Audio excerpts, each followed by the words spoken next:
understand why the students want to negotiate with the university. I don't understand why the university feels the need to negotiate with the students. The university actually made a statement, Leland, that security is our highest priority. Parents paying 80 grand a year for tuition might think that education ought to be their highest priority. And security would be given, perhaps. Of course, part of the problem, Leland, is that in 1960, a survey showed that college students spent 40 hours a week either in class or studying for class. That's a working week. Now it's down to 27 hours. Why not? Because you have grade inflation. No one's going to fail, particularly. Everyone's going to get an A at Yale. So what do they do with their spare time? Look at what they're doing with their spare time. To that point, though, why does the university, who gets money from parents at $70,000 to $80,000 a year when put in tuition, room, and board, feel absolutely no fear of parents who might like their children to learn from professors who do not support Hamas?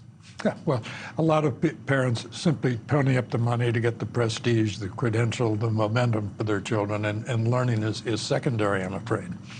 But asking these people what they believe what Hamas believes, and Hamas is nothing if not clear. They want to complete the Holocaust. So let's not prettify what's going on here. These are people urging the mass murder of Jews. So why, again, I'll start with the president of the university, who could end this in an afternoon, and certainly if it was about anybody but Jews, it would be ended if they were saying the same thing about gay people or black people or whatever. So why does the university feel the need to negotiate? First of all, university administrations are afraid of their students, and they're afraid of their faculty, who are very like the students in some of their monochrome beliefs that permeate these campuses. That's part of it. And Leland, we're dealing with such strange young people nowadays.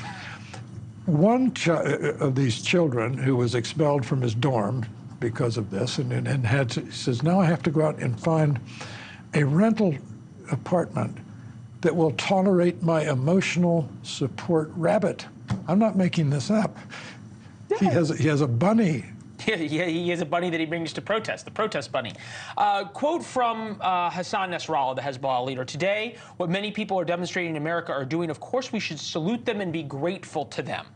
And this runs in a thread because we did a little research on the person that Rich McHugh talked to who wanted decolonization, a.k.a. the end of Israel, because it is viewed as a colony. And we found a picture of him, Bob Morrissey and Andrew Roberts did, from 2021. We're still working on the picture, but he was featured in the Boston Globe as a leader of the Black Lives Matter organization.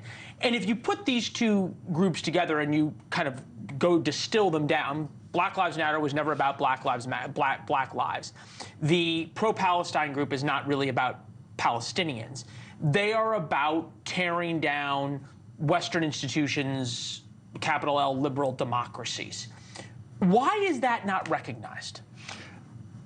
It will be recognized if we just let them talk long enough, because it's very clear, not only when they supported what happened in Israel on October 7th, but when Iran attacked with drones and missiles, and they instantly rallied around Iran, it became very clear that they're not so much pro-Palestinian as they are anti-West, and particularly anti the leading Western nation, their own, the United States.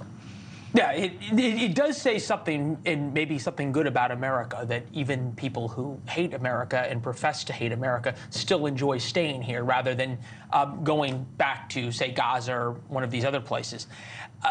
Tom Cotton, the National Guard needs to come in. Does the National Guard look like Little Rock, where it was the 101st Airborne that came in and secured the situation so that young black kids could go to school? Or does it look like Kent State, Vietnam-era protests? We'll play that clip. Leave this area immediately.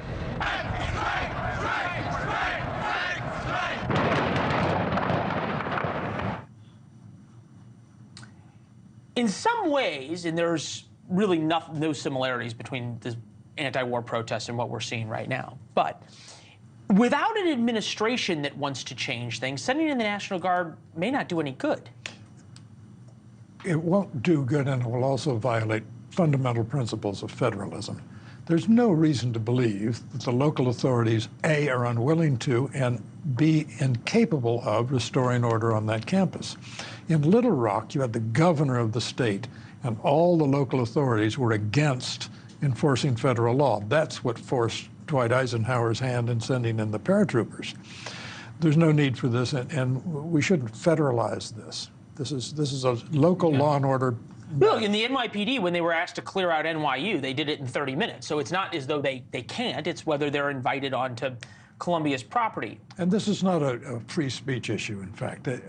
All speech restrictions allow for time, place, and manner. Thanks for watching. Go to joinnn.com to find NewsNation on your television provider. And don't forget to click the red subscribe button below to get more of NewsNation's fact-driven, unbiased coverage.